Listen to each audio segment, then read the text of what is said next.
And so the issue isn't whether or not you can have faith. The issue isn't whether or not faith is real, because when in our lives faith is real. When we speak to mountains and they move, or when we speak to sickness and it's gone, or when we speak, yes, even to our finances or to our homes, and things begin to change in our lives, that requires faith. But faith without love, faith to move mountains without love, gains you nothing. Amen. Amen. Gains you nothing.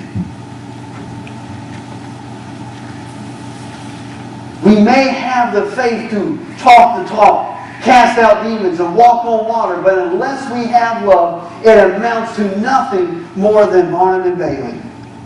It's a circus. It's just a show. It's just a show. Faith without works is dead. Paul addressed that. All right, let's move on. Sacrifice everything. Sacrifice everything. The ability to lay everything down. I got any sacrifice people in here who have no problems giving somebody the shirt off their back, or if they need $100 or give it to them in an instant. I mean, those kind of people, okay? Those are my givers. Sacrifice everything. Psalm 71:19 says this: Your righteousness, O God, reaches to the highest heavens. You have done such wonderful things. Who can compare with you, O God? One of the things that we need to understand right off the bat is that you cannot outgive God. Amen. There is no possible way that you can give anything that matches His greatness. You can't do it. You can't outgive God. There is nothing you can do, nothing you can offer, and nothing you can sacrifice that will compare to His goodness in James 1:17. Nothing that we can do compares to how good and how great and how giving God is. And Paul is saying, without love, you can give in vain. And this is going to make a little bit more sense in just a minute as soon as I unpack this. You can give in vain. You can give everything that you have in vain. Selfish reasons. How does that make you feel? Because you did not do it in love. What did you read before the offering? Not being coerced, or not being convicted or guilt-ridden into giving. You know, it's giving out of the abundance of your love for God. That's what giving is. Amen. You know, a lot of churches, we don't have this struggle. Some pastors, maybe I'm one of them, pray that we would have this struggle. There are some struggles worth fighting for, but some churches have problems with millionaires and billionaires in their churches. Amen? Because they have all this money, and they give a lot of it to the church, and they expect something in return. They expect titles. They expect council seats. They expect control. They expect all these other things. Now that happens quite often, more often than what you think. And if this giver doesn't get their way, then they will simply withdraw their giving, which means that the church will suffer, that the pastor will suffer, that the people will suffer. We don't want that, do we? You give in vain. I don't care how much you write the check for. If it's not written because you love this church, don't write it. Amen. That's right. Y'all hear me? That's right. You can give in vain. And so Paul is admonishing us here to not get caught up in that game of, oh, I have sacrificed this, or I have given this to this church, and so I have done this, and so I've done that, and that makes me this. The only thing it should make you is obedient.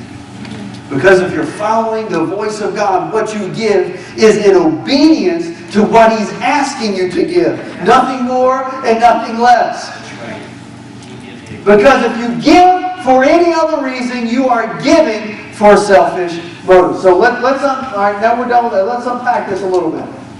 Paul wants us to understand, even before he explains what untamed love is, what it isn't. Why? So we can't boast in our own abilities. Love is not something that you can hang your plaque on. He doesn't want us to be able to boast in what we have done or what we have said or the ministries that we have created or any of those kinds of things. Or how much money we've given. Or how much time we've sacrificed. Paul wants us to understand right off the bat that this is not love. Unless it's love for yourself. The moment we do what we do for God because of a title, benefits, perks, and privileges, it provides we have fallen out of love with God.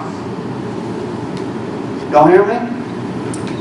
The moment as a pastor I do what I do because it benefits me, it makes me important, or any of those kinds of things, I'm no longer pastoring because I love God. I'm pastoring because I love what it does. And there are plenty of those as well. You know, I'll be honest with you.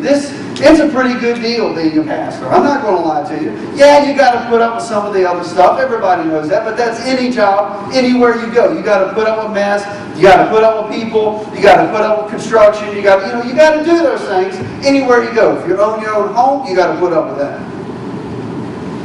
But being a pastor is a pretty sweet gig. I mean, people are generally nice to you. You generally have a lot of respect in the community. People generally try to do nice things for you. You know, it's a pretty nice gig. But the moment I do that because of the privileges it carries with it, I've stopped being a pastor. Now, just let me caveat here. Your job is not to keep me humble.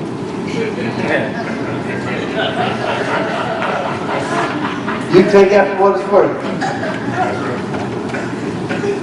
However that translates for you, fine. You hear me?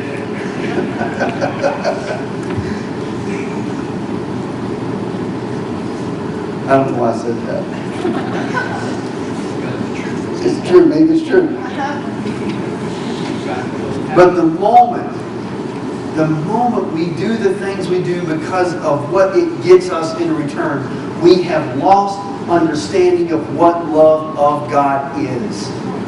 We don't love God in those moments. We love ourselves. We love the situation. We love the opportunity. We love the circumstance or the privileges or perks. That's not love. That's why Paul has to address this so bluntly right up front. Because that isn't what love is. C.S. Lewis says this, and I love this quote. Love begins to be a demon the moment he begins to be God. Does that make sense? Love begins to be a demon the moment he begins to be God. Do you know that ministry in itself can be a hindrance to your faith? When you love the ministry more than the God who put you in it, it's a problem. Serious problem. Untamed love has to come from a source. It has to come from a place that is without any of this stuff. That's why Paul, in the love chapter, starts off with addressing these issues. So that in our minds and in our lives, we don't caveat off to the side and misunderstand the importance of what he's getting ready to say. He takes away all the falsities. He takes away all the presuppositions or the preclusions. He takes away all those things that we have built up in our mind of what we think love is.